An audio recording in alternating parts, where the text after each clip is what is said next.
Hello friends, I go by Noody and today I'll be going through 7 thief tricks that you probably haven't known prior to watching this video. If you already know all of these tricks, then I'll just go and fuck myself. I've taken into consideration all thief specializations and different weapon sets when creating this video, and even included our retarded third cousin, Deadeye.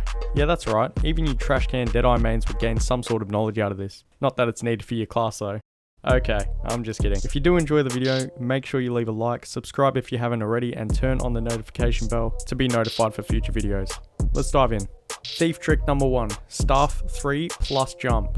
Comboing these two things will just look like you're jumping and swinging your staff, but you still get the evade out of it, meaning that you don't have to go backwards. Now, what's the point of this?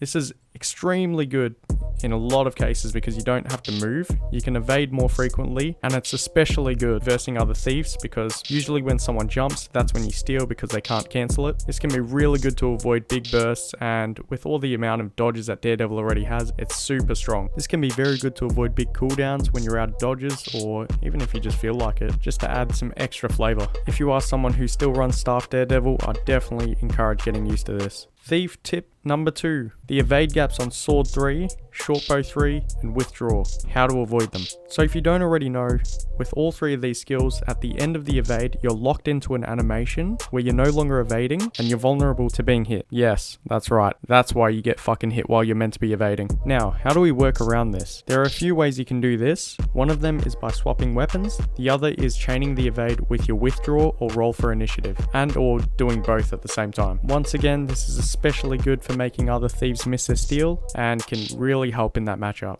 Third tip is cancelling your sword 2, your dagger pistol 3, or your pistol whip. Now, if you try and just stow your weapon after doing a sword 2, it's not going to work. Whereas if you use your sword 2, cloak and dagger, and then stow, before the cloak and dagger goes off, you will cancel it, making the effect that you still teleport to them, but don't do the emote or damage. This can be good for baiting out full counters from warriors, or even just teleporting while you're in stealth without wanting to reveal yourself. Stowing your shadow shot on dagger pistol, all you have to do is dagger pistol 3 and then instantly stow your weapon. This will have the exact same effect, making you teleport without actually landing the hit so you don't reveal yourself.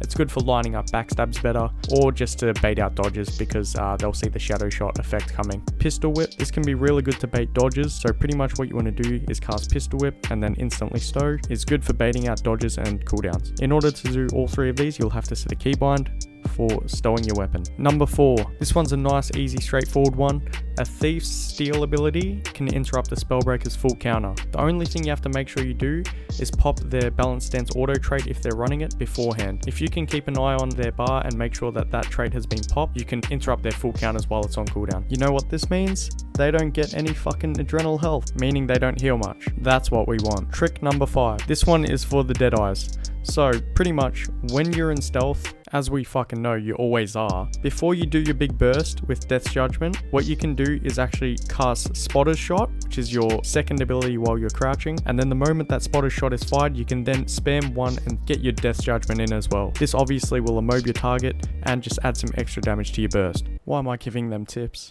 Tip number 6. This is for the Condi Daredevils running the Lotus Dodge. As you know, when you're in team fights and you're dodging, your Lotus Dodge will hit multiple different targets when you're trying to focus one. What you want to do is position yourself so you're dodging right into your target. What this will result in is that they'll line of sight the other targets and take all the hit, giving them more aids to deal with. And this brings me to my final thief trick that you probably don't know, and that's Vault plus Steal. Now you must be thinking, Vault plus Steal sounds amazing. It is when it works. It's very unreliable. I'm not sure if it's just because of my Aussie 250 to 300 ping, but it's very unreliable. It'll land like 5 out of 10 goes for me. Pretty much you have to vault and then immediately steal, like before your vault's even started casting. But there's a very small window, because if you do it too early, you're going to steal and not vault. If you do it too late, you're going to vault and then steal after it. And that concludes the video.